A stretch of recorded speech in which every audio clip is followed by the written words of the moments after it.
السلام عليكم الاخوان، كي دايرين بخير؟ تنتمنى كلشي يكون بخير ان شاء الله.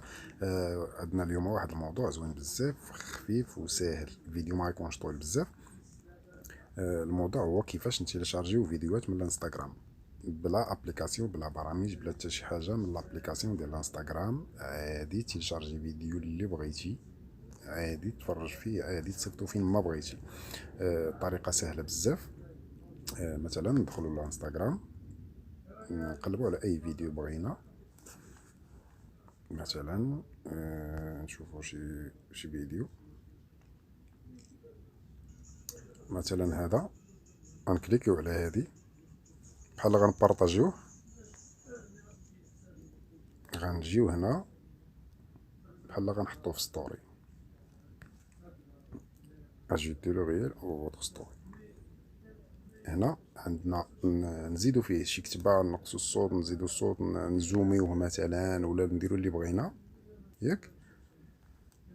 نزيدو فيه اللي بغينا. ملي نساليو تنجي هنا هاد 3 شريطات، ها هي اونغيجيستري. تندير اونغيجيستري، تنتسنى واحد شويه، ما كملاش دقيقه غيتيليشارجي عندك. عادي تصيفطو فين ما بغيتي، صيفطو في واتساب، صيفطو في يبقى عندك. المهم في الكاليري، تدخل للكاليري غتلقاه عندك. طريقه سهله بزاف. ما كانتش معروفه هذه، المهم كاين اللي شي يعرفها من قبل. المهم انا بارطاجيتها معكم. الاخوان اللي مازال ما تابوناش معايا في لاشين، يتابونا معايا ويدير جيم الفيديو وبارطاجيه مع الاصدقاء ديالو باش حتى هما يستافدوا. من بعد ما تيتيلشارج عندنا الفيديو، تندخلوا مثلا الواتساب.